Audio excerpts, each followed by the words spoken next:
Good morning दोस्तों, आज फिर हम निकल चुके हैं उस शहर जिसे कहते हैं वीरों की धरती और जहां है शांति का प्रतीक गोल्डन टेम्पल और देश की आज़ादी का इतिहास में बहुत बड़ा महत्वपूर्ण है जलियांवाला बाग। बचपन से ही मुझे जलियांवाला बाग जाने का बहुत उत्सुकता थी, क्योंकि किताबों में पढ़ता था कि वहाँ पे अंग्रेज़ों ने कैसे हमारे देश के जवानों का और लेडीज़ों का और बच्चों का, माँओं बहनों का नरसंहार किया था।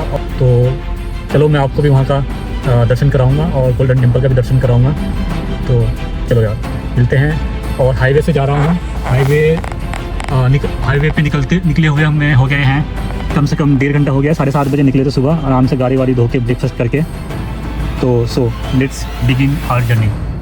Okay, let's go.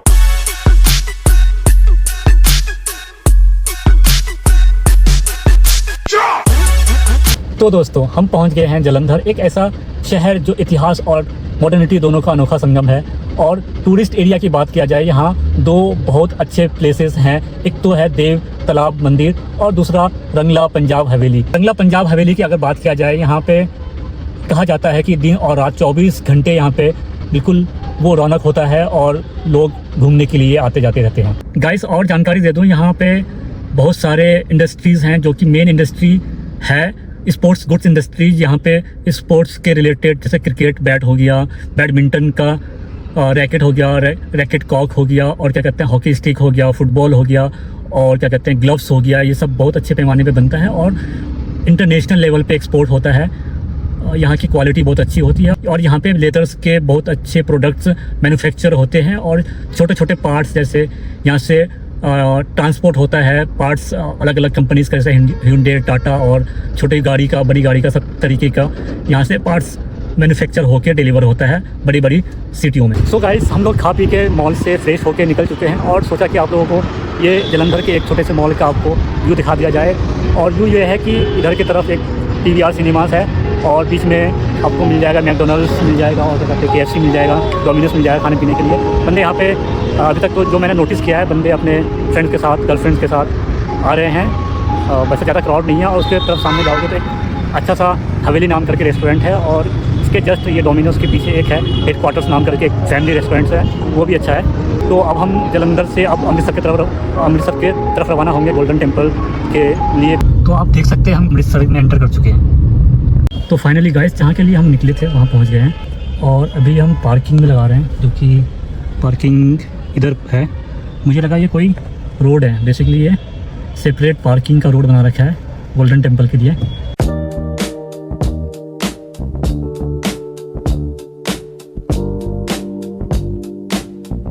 दोस्तों स्वागत है आपका इस पावन धरती पर,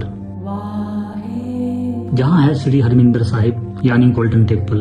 और हाँ, आपको बता दूं कि गोल्डन टेम्पल के अंदर वीडियो बनाने की इजाज़त नहीं है, इसलिए मैं आपको आगे 2 मिनट वॉइस ओवर के माध्यम से कुछ जानकारी देना चाहता हूं। गोल्डन टेम्पल का इतिहास बेहद अनोखा है। इस गुरुद्वारे का सपना सबसे पहले गुरु रामदास जी ने, चौथे सिख गुरु ने देखा था। उन्होंने उस पवित्र स्थान का चयन किया जहाँ एक सरोवर खुदवाया गया। यह सरोवर जिसे अमृत सरोवर कहा जाता है, गुरु रामदास जी के मार्गदर्शन में खुदवाया गया। इसके बाद गुरु अर्जन देव जी 5वें सिख गुरु ने इस गुरुद्वारे का निर्माण कराया। इसे 1604 में पूरा किया गया और इसी समय यहाँ पहली बार पवित्र ग्रंथ की स्थापना हुई। गुरुद्वारे के चारों दिशाओं में प्रवेश द्वार है ताकि हर धर्म, हर जाति, हर देश के लोग बिना किसी भेदभाव के यहाँ आ सके। इसलिए 4 दरवाजे बनाए गए जो आज भी समानता, खुलेपन और सर्वधर्म स्वागत का प्रतीक है। सन 1800 में महाराजा रंजीत सिंह ने इसे सोने की परत में मढ़वाया और तभी से यह दुनिया भर में गोल्डन टेम्पल के नाम से जाना जाता है।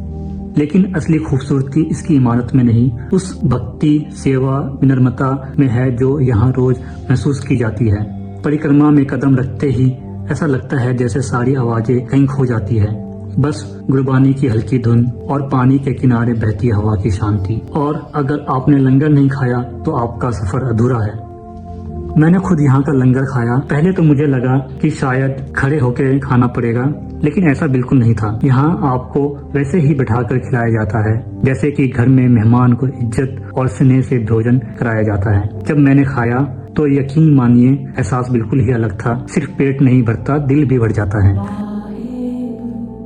तो बेसिकली मैं यहाँ पे गोल्डन टेम्पल के लिए आया था और मुझे जैसे कि पता नहीं था कि यहाँ पे कुछ मंदिर भी है। और वैसे मेरी तरह और बहुत सारे लोगों को पता नहीं होगा, जैसे जो गोल्डन टेम्पल का मेन गेट है उसके बिल्कुल सामने एक प्राचीन मंदिर है, शनिदेव मंदिर है, 1761 में बना था। और इसके आगे जाएंगे तो और एक मंदिर पड़ेगा आपको। और मैं यहाँ पे एक्चुअली रूम लेके नहीं रुका था, तो मैं गाड़ी में ही रुक गया था, तो मैंने सोचा सेविंग कर लिया जाए। एक्चुअली यहाँ पे रूम था कॉस्टली, समझ में आ रहा था मेरे को 800 रुपये 900 रुपये 1000 रुपये तक का पड़ रहा था। और जो एक मस्जिद है, नहीं सर मैं, और एक यहाँ पे मस्जिद है, क्या कहते हैं, जलियांवाला बाग के लिए एंट्री करोगे और एंट्री के टाइम पे तो आप मस्जिद नहीं दिखेगी, आप एग्ज़िट करोगे, एग्ज़िट के बाद आओगे एक गेट की तरफ, आपको मैं गेट दिखा दूंगा। ये गेट है पीछे, तो इस गेट के बिल्कुल थोड़ा अंदर चल के जाओगे, मतलब आप गोल्डन टेम्पल की तरफ से आओगे और उसके बाद एक राइट साइड पे गेट पड़ेगा, तो यहाँ पे आपको होटल मिलेगा, होटल के आगे कपड़े का दुकान और चप्पल जूती की दुकान मिलेगा। उसके थोड़ा मतलब 100 मीटर चल के आपको एक मस्जिद मिलेगी। और उसके बाद आप थोड़ा सा आगे आओगे और एक मंदिर है, यहाँ पे मंदिर भी दिखा देता हूँ आपको। तो उसके बाद मैं वाघा बॉर्डर के लिए निकल पड़ूँगा, यहाँ पे अकेले ही जाऊँगा। तो यहाँ से लगभग 30-32 किलोमीटर दूर है वाघा बॉर्डर। तो वाघा बॉर्डर के लिए जाओगे तो आप वहाँ पे 2 किलोमीटर पहले आपको गाड़ी खड़ी करनी पड़ेगी, उसके बाद फिर पैदल चल के जाना पड़ेगा। तो ये एक मंदिर है, ये पता नहीं था वैसे ही। और एक मस्जिद है, इसी मंदिर के जस्ट सामने मस्जिद है। जलियांवाला बाग के लिए एंट्री करोगे, एंट्री पे तो नहीं दिखेगा, एग्जिट पे आप आओगे तो वहाँ पे जैसे जलियांवाला बाग इधर जो पीछे क्या कहते हैं वाइट स्टैचू बना हुआ है, उसके जस्ट सामने से जलियांवाला बाग का एंट्री है। तो एक बार और आपको ये दिखा देता हूँ, सामने आपको दिखाई पड़ रहा होगा, यहाँ से है जलियांवाला बाग का एंट्री है। बहुत सारे लोग नोटिस कर रहे हैं कि भाई सुबह सुबह ब्लॉग बनाने आ गया, मतलब चलो उनका देखना है, बंदे देख सकते हैं, उनका जस्ट करने का आप अपना काम करते रहोगे। तो एक और बात दिखाता हूँ, आप पास आ जाओ, जस्ट जलियांवाला बाग के एंट्री पे आ गया हूँ जस्ट। तो एंट्री बेसिकली यहाँ से होता है, ये आपको स्टैचू दिखेगा वाइट कलर की, देख पा रहे होगा आप पीछे, और इसके जस्ट सामने यहाँ से आप जलियांवाला बाग के लिए एंट्री करोगे। गोल्डन टेम्पल के बिल्कुल बगल में है जलियांवाला बाग, इतना करीब कि कुछ कदम चलते ही आप इतिहास की एक गहरी दर्द भरी कहानी में पहुंच जाते हैं। 13 अप्रैल 1919 बैसाखी का दिन लोग शांति पूर्वक सभा कर रहे थे। जनरल डायर ने बिना चेतावनी दिए गोलियां चलाने का आदेश दिया। हजारों लोग उस छोटे से बाग में फंस गए थे, न बाहर निकलने का रास्ता, न छुपने की जगह। आज भी यहाँ की दीवारों पर वे गोलियों के निशान मौजूद हैं और वो कुआं जहाँ जान बचाने के लिए लोग कूद पड़े थे। इस कुएं में से 120 मृतक शरीर निकाले गए। यह जगह सिर्फ एक स्मारक नहीं, याद दिलाती है कि हमारी आजादी कितनी कीमती है और कितनी कुर्बानियों से मिली है।